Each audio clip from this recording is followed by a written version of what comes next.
गुरु भगवान के शुक्राने हैं। एक बार की बात है, बरसात का मौसम था। एक यात्री एक गांव से दूसरे गांव के लिए जाना था, पर वो गांव उसका काफ़ी दूर था। और क्योंकि तब पक्के रास्ते गांव को जोड़ते नहीं थे, पक्के रास्ते तो अलग होते थे, तो इसको गांव होते हुए, अब रास्ता पक्का याद नहीं था इसको पूरा, तो थोड़ा सा पूछता हुआ जा रहा था। काफ़ी देर हो गई थी। बीच में कुछ सुनसान रास्ता आया। वहाँ पर कोई यात्री भी नहीं था, कोई आसपास गांव भी नहीं दिख रहा था, बस वो रास्ते पर चलता जा रहा था। तो उसे किनारे पर एक झोपड़ी मिली। बाहर एक बाबा जी बैठे थे। यात्री ने पूछा, बाबा, ललितपुर यहाँ से कितना दूर है और क्या मैं सही रास्ते पर हूँ? कहीं मैं रास्ता भटक तो नहीं गया? यात्री थोड़ा हाँफ रहा था। बाबा चुप रहे। यात्री बैठ गया। उसको लगा कोई तो मिला तो मैं थोड़ा सा विश्राम कर लूँ। बाबा ने पानी पीने को दिया, चाय बनाने लगे। यात्री थका था, बैठा रहा। बाबा ने चाय दी तो पीने लगा। यात्री ने पूछा, बाबा, अगला गांव कितना दूर है? बाबा चुप रहे। यात्री को लगा बाबा बहरे हैं। शांत बैठा रहा और चाय पीता रहा। करीब आधा घंटा बीत गया। यात्री उठा और चल पड़ा। बाबा बोले, ललितपुर का यह रास्ता ठीक है, तुम ठीक रास्ते चल रहे हो, और यहाँ से अभी 4 मील दूर है। 4 मील हो गया, लगभग 6 किलोमीटर। अभी 6 किलोमीटर दूर है। यात्री बोला, बाबा, पहले आपने क्यों नहीं बताया? आपने क्यों नहीं बोला? मैं आधे घंटे से बैठा हूँ। बाबा ने कहा, देखो, पहले तुम थके थे।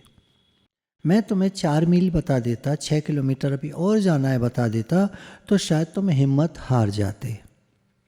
आधा घंटा आराम करके, पानी और चाय पीकर अब तुम जा सकते हो, इसलिए अब बताया। स्वामी विवेकानंद कहते हैं, मदद उसी को मिलती है जो आगे बढ़ने को तत्पर होते हैं, तैयार होते हैं। तुम उठे और चल पड़े, तब मैं बोला। पहले बोलना बेकार था। Do your best and rest will follow. पहले आप सुनते हैं, do your best and leave the rest to God. Swami Vivekananda ने कहा, do your best and rest will follow, और सब कुछ होता जाएगा। भगवान तुम्हारे साथ हैं, वो सब कराते जाएंगे। हर व्यक्ति जीवन में सक्सेस चाहता है, तरक्की चाहता है। डोंट जज अदर पीपल। दूसरों को जज मत करो। कोई भी बात होती है तो हम जज करने लग जाते हैं, और ये हमारी सक्सेस में बाधा है। देखिए, सक्सेस है क्या? Progressive realisation of a worthy goal, and everybody has his own goal, so do not compare, do not जज। हर व्यक्ति का अपना गोल होता है, अपना उसका एक लक्ष्य होता है, जहाँ तक उसको पहुँचना होता है। सफलता की एक सीढ़ी होती है जो उसको पार करनी होती है। हर एक अपनी तरह से अपने रास्ते पर चलता है, तो इसलिए कंपेयर मत करो और जज मत करो, सही है, गलत है, ये है, वो है। हम कोई नहीं होते बोलने वाले। देखिए, जब कोई मछली पकड़ने जाता है तो हुक में आइसक्रीम लगा के नहीं डालता है, या चटपटी आलू की सब्जी लगा के नहीं डालता। उसके मछली को क्या पसंद है, उसकी पसंद का कीड़ा जंतु, वो लोग एक डब्बे में आते हैं, उनके मछली का खाना, उसको लगाते हैं और कांटा डालते हैं और मछली फंस के आ जाती है। आप उदाहरण को गलत नहीं लेना, मैं कांटा डालने की बात नहीं कर रहा। किसको क्या पसंद है, उसको अगर आप वो दोगे तो आपको सफलता मिलती जाएगी। मेरे को क्या पसंद है, मैं वो करूं, तो ठीक है, करो, कोई बात नहीं। पर लोग आपको तब पसंद करेंगे जब आप उन टर्म्स में बात करेंगे जो उनको पसंद है। तो जैसे मछली पकड़ने के लिए उसको उसका मन पसंदीदा कीड़ा उसको चाहिए, इसी प्रकार आदमियों पर वो बात लागू होती है कि हमें ये देखना होता है कि हम जिनसे बात कर रहे हैं उनको क्या पसंद है। एक उदाहरण अक्सर मैं लेता हूँ। 3 सहेलियां हैं, सीता, गीता और रीता। सीता गीता से मिलती है और सीता रीता की बात करती रहती है गीता से। गीता परेशान सी हो जाती है, चिढ़ सी जाती है और कहती है फिर आना, अभी यार मैं बिज़ी हूँ, ये है वो है, बहाना बना के, और गीता सरक लेती है। सीता को समझ में नहीं आता ये हुआ क्या। खैर, सीता रीता के पास जाती है, रीता से गीता की बातें करने लगती है। रीता को पसंद नहीं आता, वो चिढ़ सी जाती है और वो भी बहाना बना के निकल लेती है। सीता सोचती रह जाती है मैंने ऐसा क्या किया। ये बात मैं अक्सर बताता रहा हूँ, लोग इस गलती को हमारे सत्संग में भी करते रहते हैं। कहाँ करते हैं, क्या करते हैं, ये आप खुद सोचना। मैं आपको सारा नहीं बता सकता क्योंकि हर व्यक्ति अपनी तरह से चल रहा है और अपनी तरह से गलतियाँ कर रहा है। गलतियों को हम सुधार लें और कोई जो चल रहा है उसको हम क्रिटिसाइज़ ना करें। ये हमारा, किसी को बुरा करके ना देखना, ये हमारा बनता है।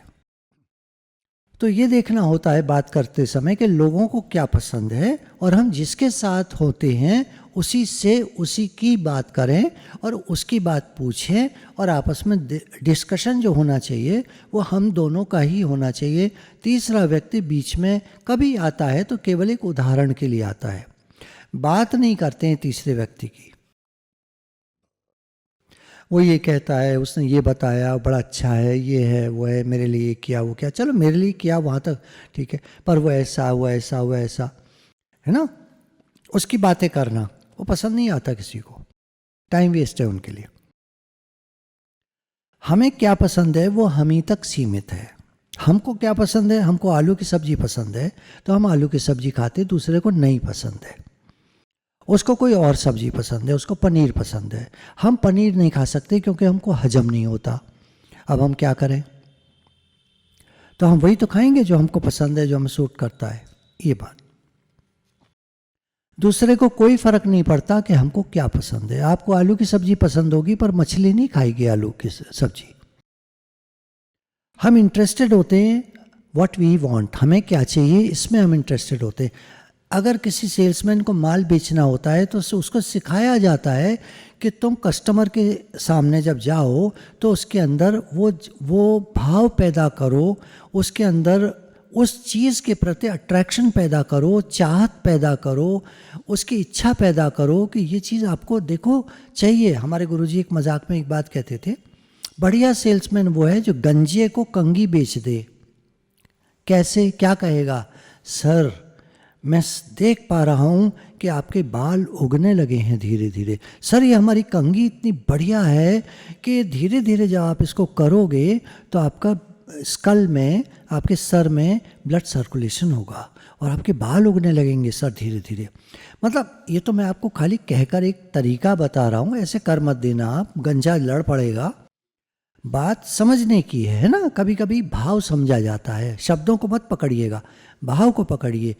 जो जिस व्यक्ति के सामने है अगर हम उसकी तरह, देखिए एक संसारी व्यक्ति बैठा है, नोट गिन रहा है, ट्रेन में आप हैं और वहीं पर उसने निकाली 100 की गड्डी, 100 की गड्डी कोई बड़ी चीज़ नहीं होती, वो गिनने लगा तो आप उससे सत्संग की बातें करने लगे तो क्या करेगा वो, भाई साहब चुप करके बैठो, मैं अपना काम कर रहा हूँ, आप अपना काम करो, आपको ये बातें अच्छी लगती हैं किताब पढ़ लो अपनी, मेरे से बात मत करो।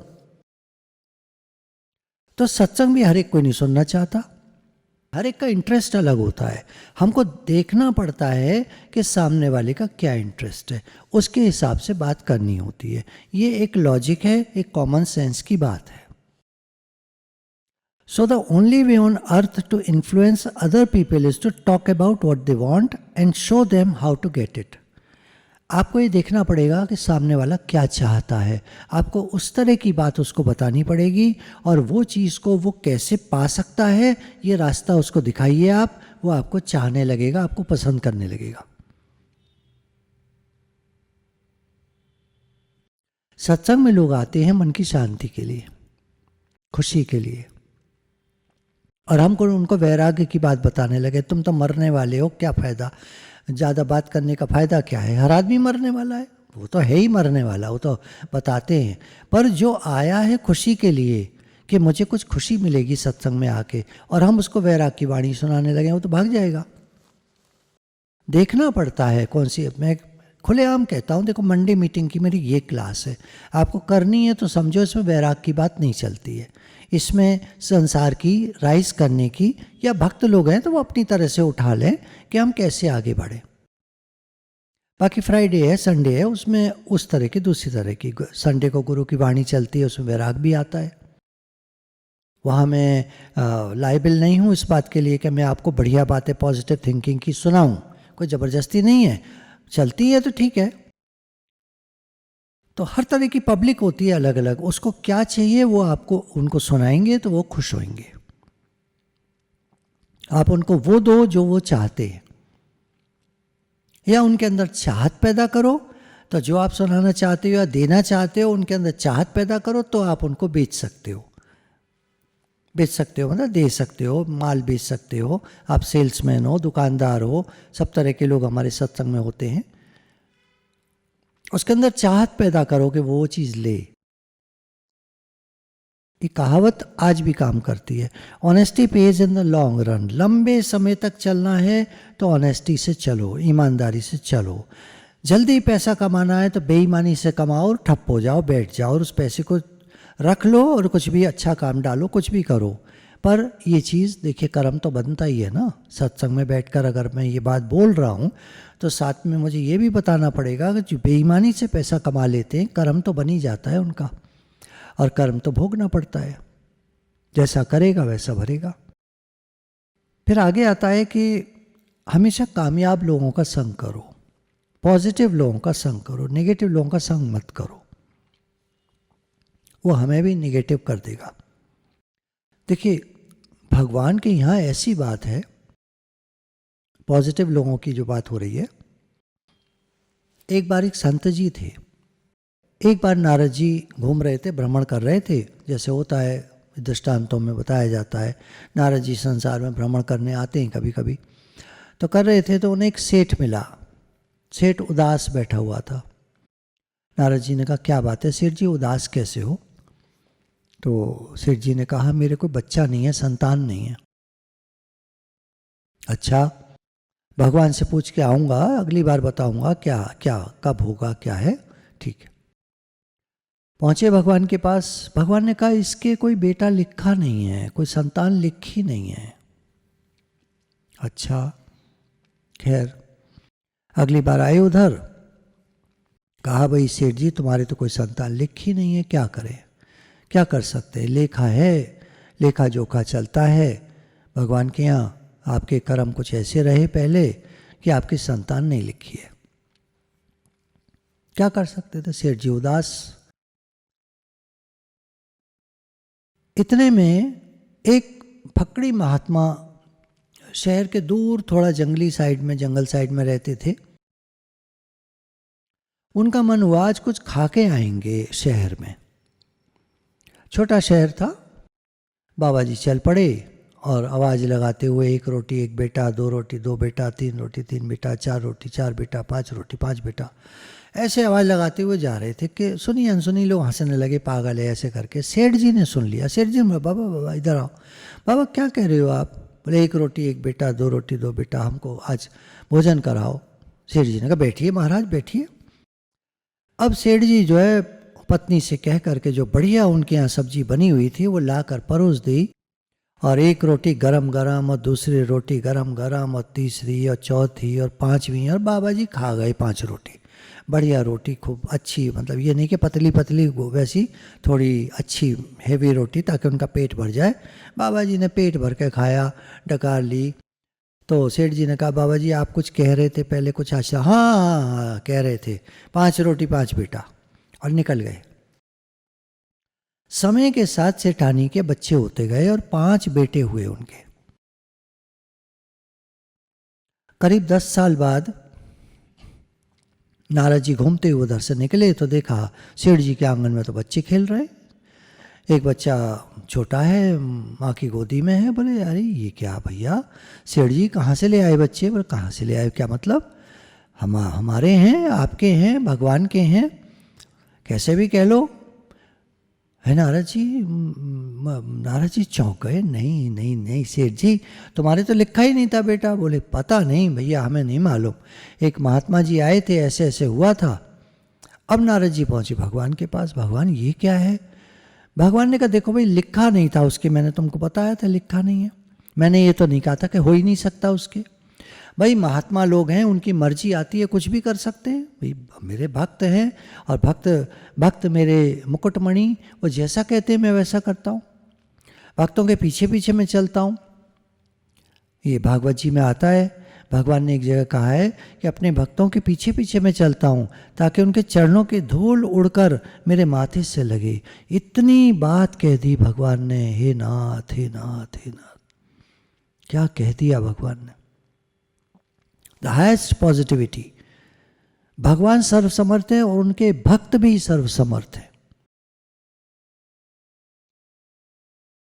अब नारद जी ने कहा ये तो भगवान, तो बड़ी अजीब सी बात हो गई, इसका मतलब भक्त आपसे भी बड़े हो गए। भगवान ने कहा देखो भाई ऐसा है नारद, तुम ज़्यादा बहस मत करो, तुम्हें परीक्षा लेनी है ले लो। ऐसा करो, तुम कहना नीचे जाकर जितने भक्त बैठे हैं, भाई असली वाला कौन सा है पता चल जाएगा तुम्हें। असली वाले की ही बात सुनता हूँ मैं, नकली वालों की नहीं सुनता हूँ। नकली तो बहुत घूम रहे। ऐसे कहना कि भगवान के कलेजे में बहुत दर्द है, अपना कलेजा निकाल के दे दो, भगवान का दर्द ठीक हो जाएगा। नारद जी चले, भक्तों से मिले, कलेजा निकाल के दे दो, भगवान का दर्द ठीक हो जाएगा। सबने कहा हाँ महाराज इतने बड़े भक्त हम नहीं हैं। सब गोल कर गए, कोई नहीं मिला, एक भक्त नहीं मिला। बोला है ये क्या हुआ? इतने में उन्हें याद आया सेठ जी को किसी ने आशीर्वाद दिया था। वो कह रहे थे सेठ जी खोज में निकले, उनको तो दिव्य दृष्टि प्राप्त है। तो एक बाबा जी जो है पेड़ के नीचे लेटे हुए थे, नारद जी को लगा यही है। नारद जी ने कहा महाराज ऐसे ऐसे बात है, भगवान के कलेजे में दर्द है, किसी भक्त का कलेजा मिल जाए तो उनका दर्द ठीक हो जाए। बाबा जी ने कहा देखो भैया, भक्त हम हैं कि नहीं है हमें नहीं पता, हमें नहीं पता, लेकिन हमारा कलेजा जरूर ले जाओ तुम। अगर भगवान का दर्द ठीक हो सकता है तो कलेजा देने में आप हाथ डालो, निकाल के ले जाओ। नारद जी बोले मैं नहीं कर सकता ये काम। तो बाबा जी ने हाथ डाला, कलेजा निकाल के अपने शरीर को फाड़ कर उनके हाथ में दे दिया। बाबा जी का शरीर शांत हो गया, बाबा जी मर गए। नारद जी घबरा कर लेकर पहुँचे। भगवान ये क्या हो गया, मैं तो कलेजा तो ले आया, लेकिन वो भक्त तो वो तो मर गया बेचारा, और कह रहा था मैं तो भक्त हूँ नहीं हूँ, नहीं मुझे नहीं पता, लेकिन कलेजा जरूर ले जाओ, भगवान का दर्द ठीक होना चाहिए। भगवान ऐसी ऐसी बात हो गई। भगवान ने कहा कोई बात नहीं, उनको मैं अभी जीवित कर देता हूँ, ये तो मेरा सिर्फ एक दृष्टांत था तुम्हें दिखाने के लिए कि भक्त कैसे होते हैं। इतना इतना समर्पण और इतना प्रेम उनका, इतना प्रेम कि भगवान का कलेजे का दर्द ठीक हो जाए, मेरा कलेजा ले जाओ, और निकाल कर दे दिया। मतलब इतना प्रेम किसी का हो सकता है क्या? और जिनका इतना प्रेम होगा, क्या मैं उनकी बात नहीं सुनूंगा? तो अगर उन्होंने क्या दिया 5 रोटी 5 बेटा, तो मैंने कर दिया, लिखा कुछ नहीं होता। मेरे भक्त जैसा कहते हैं वैसा मैं कर देता हूँ। तो ये दृष्टांत इसलिए था कि हम पॉजिटिव लोगों का संग करें, ऐसे लोगों का संग करें जो भगवान से जुड़े हैं।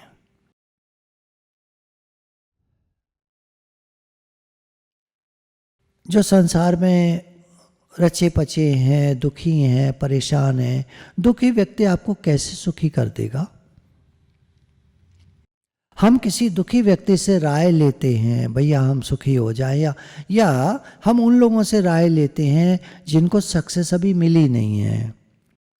वो कह रहे हैं अपने को सक्सेसफुल, खाली बात कर रहे हैं, सक्सेस अभी उनको मिली नहीं है, उनसे राय लेते हैं, तो उनकी राय कैसे सफल होगी?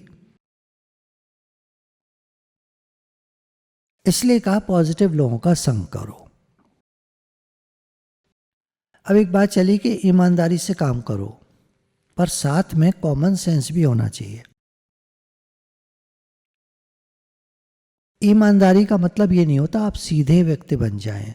सीधे पेड़ पहले काट दिए जाते हैं, सीधे जितने जंगल में पेड़ खड़े होते हैं, पहले ठेकेदार उनको काटता है। टेढ़े मेढ़े पेड़ों को, छोटे पेड़ों को, झाड़ियों को नहीं काटता, बड़े ऊंचे सीधे पेड़ों को काटता है। तो साथ में थोड़ी होशियारी भी चाहिए, ईमानदारी के साथ थोड़ी सी होशियारी भी चाहिए कि कोई हमें बेवकूफ़ ना बना सके। ऐसे एक कहावत है नीति शास्त्र में, मनी डीलिंग में जब पैसे की डीलिंग होती है तो वहाँ संकोच कभी मत करना, बात को साफ कहना। कमिटमेंट्स जो हुए हैं उन पर रहना, बात को साफ कहना, न डरना न पीछे हटना।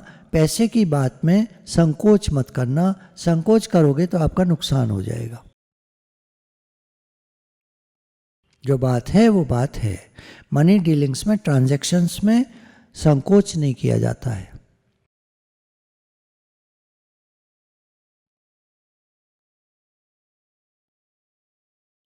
तो यदि आप सक्सेस चाहते हो तो दुखी और नेगेटिव लोगों से दूर रहो, अवॉइड करो, बात मत करो। एक सड़ा हुआ आलू सारे आलू की बोरी को खराब कर देता है। नेक्स्ट पॉइंट है, एक इगोइस्ट व्यक्ति को आप कैसे जीत सकते हो? सम्मान देकर। उसको आप मान दो, सम्मान दो, बड़ी अच्छी बातें करो, उसकी तारीफ करो, वो आपका काम कर देगा।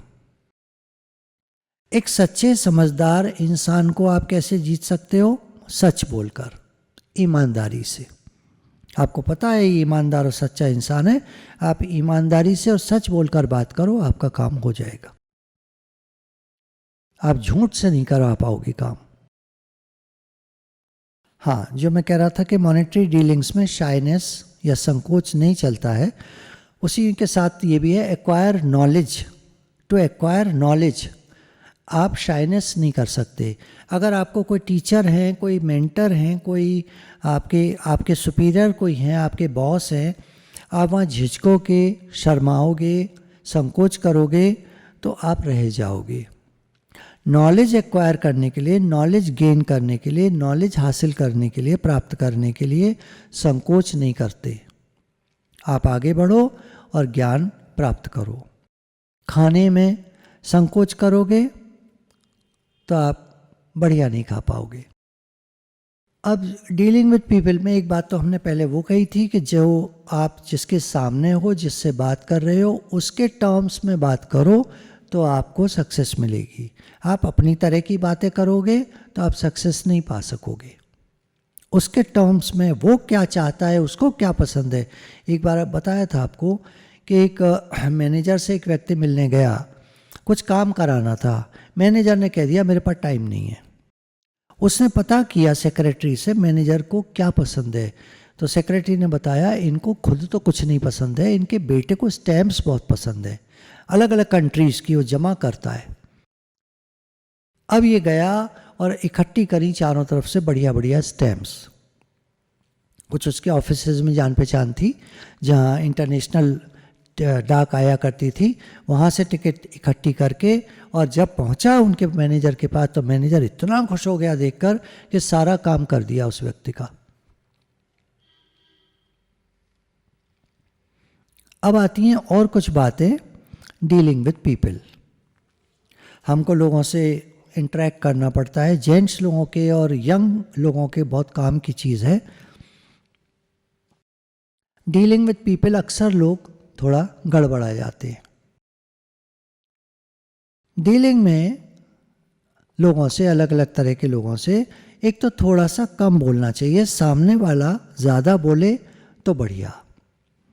अगर वो नहीं बोल रहा है तो आप कुछ प्रश्न पूछ सकते हैं, आवश्यकता अनुसार आप बोलें, बहुत ज़्यादा ना बोलें। कुछ लोगों को ज़्यादा बोलना पसंद नहीं आता। लिसन मोर, सुनो ज़्यादा। गुड लिसनर सबको पसंद आता है। तीसरा है रिएक्ट लेस। कोई भी बात होती है तो हम रिएक्ट करते हैं। रिएक्ट कम करो, कोशिश करके रिएक्ट कम करना शुरू करो। वैसे भी देखिए, आप क्रोध करने वाले को कोई पसंद नहीं करता है। रिएक्ट लेस, कोशिश करें कम करते जाएं, रिएक्ट नहीं करना है। ऑब्जर्व मोर, जितना ऑब्जर्व करेंगे उतना सीखेंगे।